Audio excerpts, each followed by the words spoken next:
ആയി മഞ്ജു.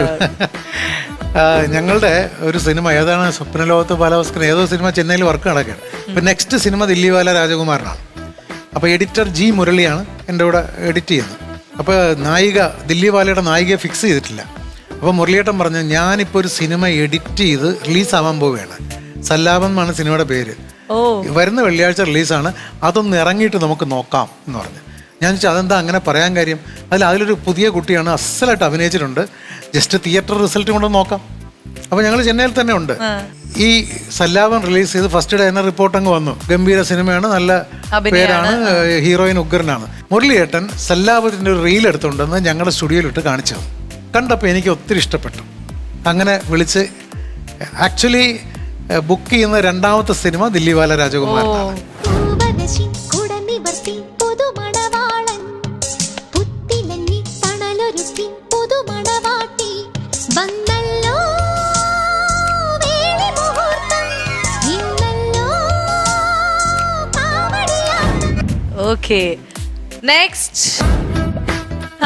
എന്റെ ദൈവമേ, ഇത് പറയാൻ ഒരുപാട് കാര്യങ്ങൾ ഒത്തിരി ഉണ്ട്.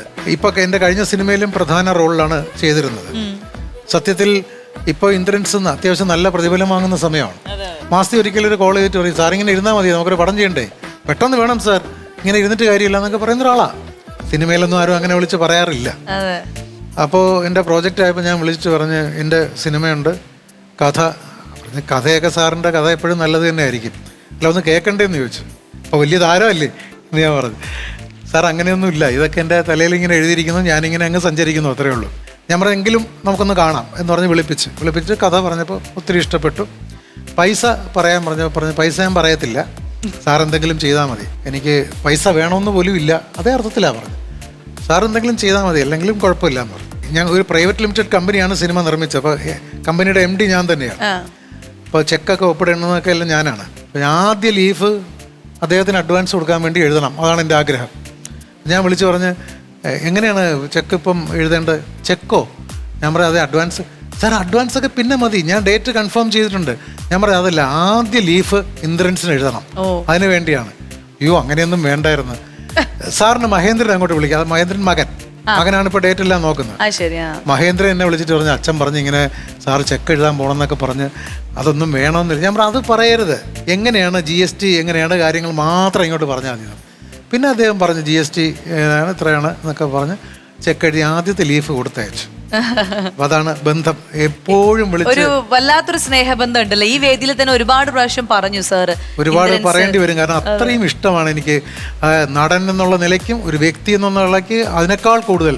ഈ അടുത്ത കാലത്ത് ഒരു സംഭവം കൂടെ ഉണ്ടായി. ഇപ്പോഴത്തെ നാഷണൽ അവാർഡല്ല, കഴിഞ്ഞ വർഷത്തെ അവാർഡ് കിട്ടിക്കഴിഞ്ഞിട്ട് എന്നെ വിളിച്ചിട്ട് പറഞ്ഞു, എനിക്കൊന്ന് കാണണം സാർ, എപ്പോഴാണ് വീട്ടിൽ ഓഫീസിൽ എവിടെ കാണുമെന്ന് ചോദിച്ചു. ഞാൻ പറഞ്ഞു വീട്ടിൽ ഉണ്ടാവും, ഞാനൊന്ന് അങ്ങോട്ട് വന്നോട്ടെ എന്ന് ചോദിച്ചു. പിറ്റേ ദിവസം രാവിലെ പുള്ളി വന്നു. ഞാൻ എന്തിനാണ് വരുന്നതെന്നും എനിക്കറിയില്ല. വന്ന ഉടനെ വെറ്റിലയും പാക്കും കൊണ്ടുവന്ന് എൻ്റെ കയ്യിൽ തന്നു, നമസ്കരിച്ചു. ഞാൻ എന്ത് പറ്റി? അല്ല സാറാ അവാർഡൊക്കെ കിട്ടിയ സാറാ കാരണമൊക്കെ ആണല്ലോ ഞാനിങ്ങനെയൊക്കെ വന്നത്.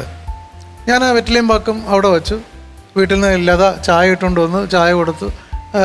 പുള്ളി ഉണ്ടായിരുന്നു, പുള്ളിയുടെ കസിനും ഉണ്ടായിരുന്നു. അവരങ്ങ് പോയിട്ട് വൈഫ് ചോദിച്ചു എന്തിനാണ് വന്നത്? ഞാൻ പറഞ്ഞിങ്ങനെ ഒരു സന്തോഷം അറിയിക്കാൻ വേണ്ടി വന്നതാണ്.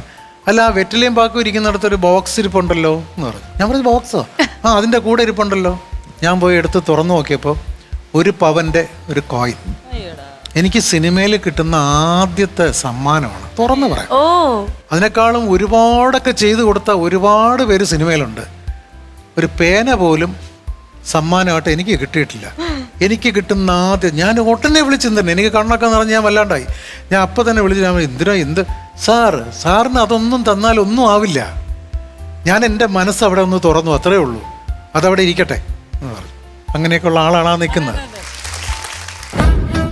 എൻ്റെ ദൈവമേ, അതും നേരത്തെ പറഞ്ഞ സിനിമയാണ്. സല്ലാപത്തിലാണ് മണി വരുന്നത്, ദില്ലിവാല രാജകുമാരിലാണ് മണിയെ പ്രധാന റോളിൽ. എപ്പോഴും കോമഡി ചെയ്യുന്നവർ കൂടുതൽ ശ്രദ്ധിക്കപ്പെടുന്നത് നായകനോടൊപ്പം വരുമ്പോഴാണ്. അതാണ് ഇന്ദ്രനും CID ഉണ്ണികൃഷ്ണൻ മുതൽ കിട്ടിയൊരു ടേണിംഗ് പോയിന്റ്. അതേ ടേണിംഗ് പോയിന്റ് ആണ് മണിക്ക് ദില്ലിവാല രാജകുമാരിൽ. മണിയുടെ ചിരി വർക്കൗട്ടായത് ആ സിനിമയ്ക്ക്.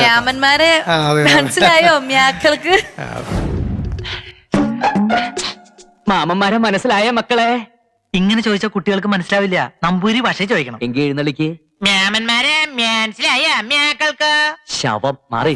പിന്നെ മണി എപ്പോഴും എനിക്ക് എൻ്റെ അനുജനായിരുന്നു, സ്വന്തം അനുജനെ പോലെ. തിരിച്ചും അങ്ങനെ തന്നെയാണ്. ഓരോ സിനിമ ഇറങ്ങുമ്പോഴും, അത് മണിയുള്ള സിനിമയായാലും മണി ഇല്ലാത്ത സിനിമയായാലും, ഇറങ്ങി ചാലക്കുടി തന്നെ പടം കണ്ടിട്ട് എന്നെ വിളിക്കും. അത്ര സ്നേഹമായിരുന്നു. അസാമാന്യമായ ഡൈനമിസമുള്ള മലയാളി മാവിന് വണക്കം പോലത്തെ ഒരു സിനിമയിൽ അദ്ദേഹം തമിഴ് ക്യാരക്ടർ അവിൽ അണ്ണാച്ചി എന്ന് പറഞ്ഞൊരു ക്യാരക്ടർ, ആ സിനിമ ഡബ് ചെയ്ത് പോയതാണ്. പിന്നെ അദ്ദേഹം തെലുങ്കിലും തമിഴിലും ഒക്കെ ഒത്തിരി ചെയ്തു. അതായത് ദൈവം ഇങ്ങനെ അനുഗ്രഹിച്ച ഒരു കലാകാരനെ നമുക്ക് കാണാൻ പറ്റത്തില്ല. അത്ര ദൈവാനുഗ്രഹമുള്ള ആളാണ്. പക്ഷേ ആരോഗ്യപരമായ പ്രശ്നങ്ങളുണ്ടായി, നമ്മളെയൊക്കെ സങ്കടപ്പെടുത്തി നിരാശപ്പെടുത്തി അങ്ങ് പോയി. എനിക്കൊരു ഭാഗ്യം ഉണ്ടായിരുന്നു. മൂപ്പര് ഈ പോണേൻ്റെ ജസ്റ്റ് മുമ്പേ നമ്മളൊരു ഷോൻ്റെ ഭാഗമാവാൻ പറ്റി. ഭയങ്കര ദയനീയ അവസ്ഥയിലാണ് ഞാൻ മൂപ്പര് ആ സ്റ്റേജിൽ കണ്ടത്.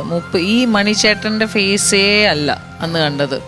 പക്ഷേ യെസ്, എങ്ങനെ ജനങ്ങളെ കൈകാര്യം ചെയ്യണം, മറ്റേ നമ്മളല്ലേ ഏറ്റവും താന്ന് വന്ന ഒരാളായതുകൊണ്ട്, അവിടുന്ന് വന്നുകൊണ്ട് നമ്മളല്ലേ എല്ലാവരും ഭയങ്കരമായിട്ട് കുറേ ഷോസ് ചെയ്തിട്ടുണ്ട്, പടങ്ങൾ ഞാൻ ചെയ്തിട്ടുണ്ട്. പക്ഷേ amazing how he handles people. സ്റ്റേജിലൊരു രക്ഷയില്ല. കാരണം ഗാനഗന്ധർവനും SPBയും കൂടെ ഇരുന്നിട്ട് ഇദ്ദേഹത്തിൻ്റെ പാട്ട് കേട്ടിട്ട് എണീറ്റ് നിന്ന് കൈയടിക്കുന്ന വീഡിയോസ് ഉണ്ട്. എണീറ്റ് നിന്ന്. കാരണം അത്ര ശുദ്ധമായിട്ട് പാടി. ഞാൻ പാടിപ്പിച്ചിട്ടുണ്ട് സിനിമയിൽ, കൊട്ടാരം വീട്ടിൽ അപ്പോട്ടിൽ പാടിപ്പിച്ചിട്ടുണ്ട്. അമ്പോറ്റി പാട്ടില്ലേ, അതിൽ ആ ഹൈ പിച്ച് മുഴുവൻ പുള്ളിയെ പാടിയിരിക്കുന്നത്. നല്ല സിംഗറുമാണ്. ഇന്നും ഈ വേദികളിൽ നമ്മൾ സ്റ്റേജ് ഷോ പുറത്ത് ചെയ്താലും നാട്ടിൽ ചെയ്താലും ഒക്കെ മണിച്ചേട്ടന്റെ പാട്ടില്ലാതെ ഒരു സ്റ്റേജ് ഷോ മുന്നോട്ട് പോവില്ല. എല്ലായിടത്തും ഉണ്ടാവും ആ ഒരു നാടൻ പാട്ട്, കലാഭവൻ മണിച്ചേട്ടന്റെ പാട്ടുകൾക്ക് ഓർത്തിറങ്ങിയത് അതൊരു വല്ലാത്തൊരു ഫീൽ തന്നെയാണ് ഇന്നും ഓർക്കുന്നത്. ഇത്രയും മുഖങ്ങളാണ് നമുക്ക് സാറിന് മുമ്പിൽ പ്രസന്റ് ചെയ്യാനുണ്ടായിരുന്നത്. എല്ലാം സാറിന്റെ പ്രിയപ്പെട്ടവരായിരുന്നു.